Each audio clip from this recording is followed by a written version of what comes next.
discussing the tech industry response as presented by the Blue Lightning team. COVID-19 has brought many tech industry responses with new or expanded technologies to help deal with the viral threat, things that will help us stay safe while the pandemic passes. So during this time, we have had so many online apps such as Zoom, Google Meet, Microsoft Teams really enable their capabilities to allow people to work from home. Obviously, ourselves as contact tracers, we are working through home, mostly via Microsoft Teams. The same is true for Zoom and also for Google Meet. So this has really allowed people to socially distance, especially in office spaces that were way too crowded and a little too dangerous for everyone to come in to work. So this has really been an effective way for people to stay working. Now, when we're talking about the response of the tech industry for COVID-19, a lot of that has to do with reducing the spread of COVID-19. Some of this actually applies to our adaptations to the utilization of technology we already have, and some of it is developing new technologies to accommodate for these circumstances, and some of them are a combination of both. I mean, for example, we've always had online shopping as an option, however, people are utilizing it more often. Grocery delivery is also another very useful tool for us during these times to help reduce the spread of COVID-19, and many businesses that were not previously offering curbside pickup are now, and that ranges from grocery stores to even things like vape shops are offering curbside pickup. And thanks to the technology that we have today, we are able to do that. And one thing that is in the workings right now, not sure how far along it is at this time. However, there's been talk about developing a health passport where for travels, particularly internationally, people can have a passport to show their current health status. And of course, there's contact tracers, which many of us already know about what that is. But for those that don't, contact tracing is the process where individuals who have been tested positive for a reportable disease are contacted by a contact tracer to gather some personal information confidentially so that we can learn more about the virus. Also, they get more information about people that person has been in contact with to try to get ahead of the virus and warn those people that they may have been exposed, and to offer proper quarantine guidance as well as answer any questions that they may have. The Right Crowd is a company that is developing solutions for businesses to continue operating as normal as possible during these times while still maintaining a level of safety. And just one example from that is a sort of a lanyard that the employees can wear around their necks and scan in and out of rooms, and then if somebody in the company tests positive for COVID-19, everyone who was in a room with that individual for a prolonged period of time will be notified.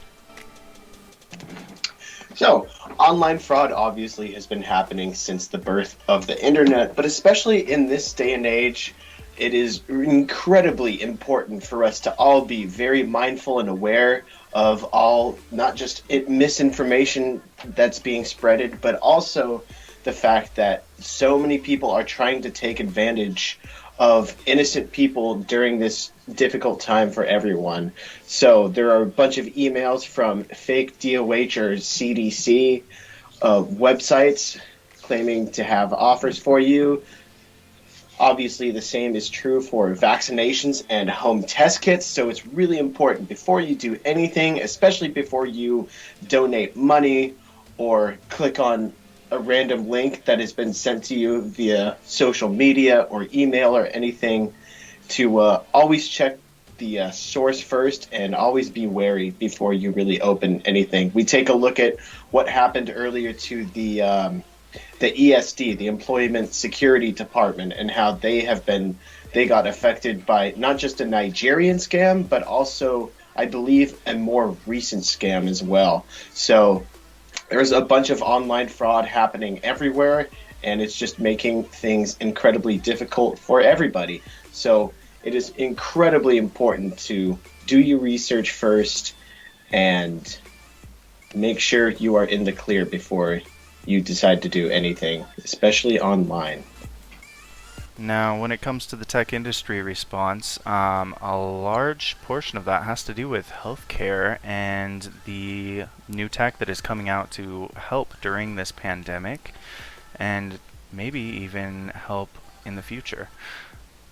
During this time, it's really important, of course, we all know, to maintain social distancing, and that's where telehealth comes into play. Now you can reach healthcare at a distance by calling or having a video conference with doctors or pharmacists, and your pharmaceuticals can even be mailed to your home, which is really huge for a lot of people, even in my life.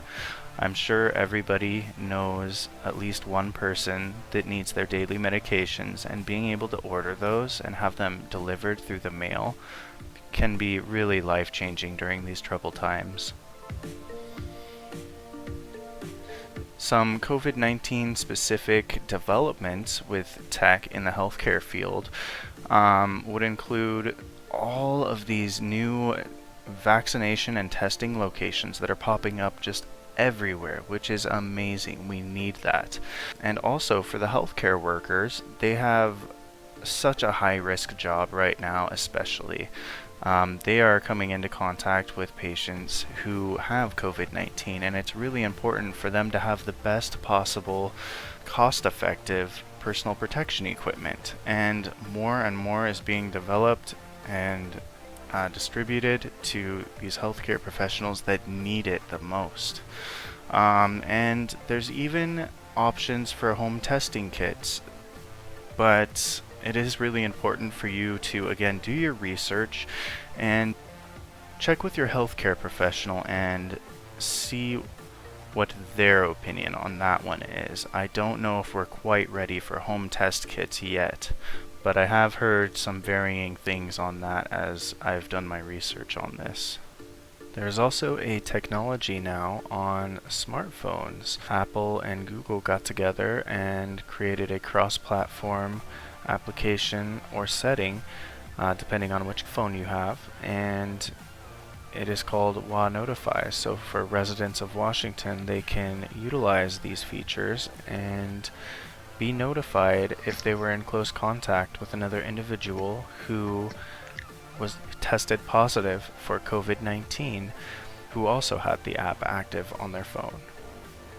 And this can be really helpful for letting people know promptly that they should probably get tested. So along with all of the tech industry response to COVID-19, we also want to recognize that there is a possible downside to certain aspects.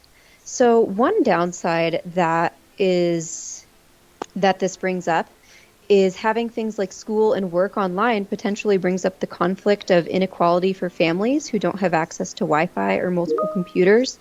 For example, many families who have multiple children of different ages cannot afford to have a computer for each of their children to do their own class.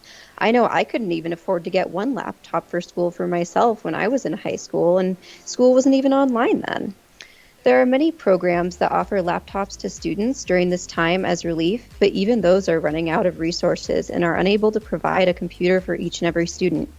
And additionally, parents who need computers for their children also might need a computer for themselves to work online and may not be able to have access to that either. This makes education harder to access for a lot of people, and with education being one of the most important things for growing children, this could have some very negative impacts for the future of many children. Also, many families don't even have access to Wi-Fi, bringing up even more issues for children needing education and parents needing jobs. This brings us to the next point that we have of inequality in the job market that could possibly come up through this. Having many jobs moving to the electronic world, this could also provide inequality for some of the same reasons I just listed, as many people need to have physical jobs because maybe they cannot access Wi-Fi or computers. Since many jobs have moved to being more electronic and there are less physical labor or service industry jobs, this provides a problem for many middle-class people and families who still need to have access to things in the upcoming digitization of the world. Another possible problem is people unfamiliar with modern tech requiring its usage now. There are many people who are unfamiliar with modern technology, and now that so much is going online, it might be more difficult for those people to access their needs like healthcare or getting medicine or things like that. So there need to be additional services put in place for these people. Along with that, there are still many people who only use cash and choose not to use digitized money or banks, and having so much switch to the electronic touchless or plastic payment could provide difficulties for many of these people as more businesses move towards not accepting cash. Along with that, we have challenges for rural residents, such as no delivery service for goods and food, no Grubhub, DoorDash, or Uber, many public services not being present in those areas, including assistance from DOH and local health jurisdictions. Less options for connectivity, less high-speed internet for work from home options or remote learning, less reliable power grids. Rural areas tend to be less affluent, making access to decent computers more difficult. Also, cell, mobile, and wireless services have gaps in most rural areas, bringing about coverage holes. And also, natural disaster response is slower in these areas, exacerbating already spotty cell and internet coverage. And also, rural areas tend to be more conservative, causing an unwillingness to publicly fund infrastructure expansion or educations.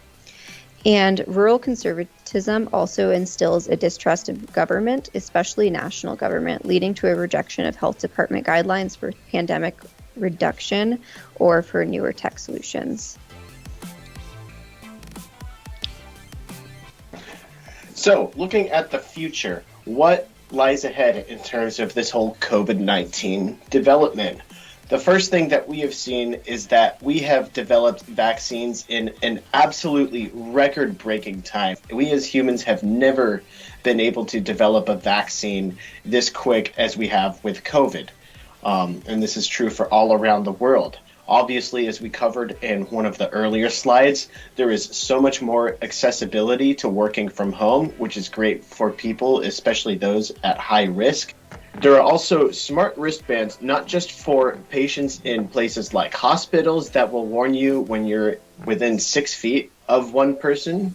There are also these smart wristbands available for the general public that will actually buzz when you are about to touch your face.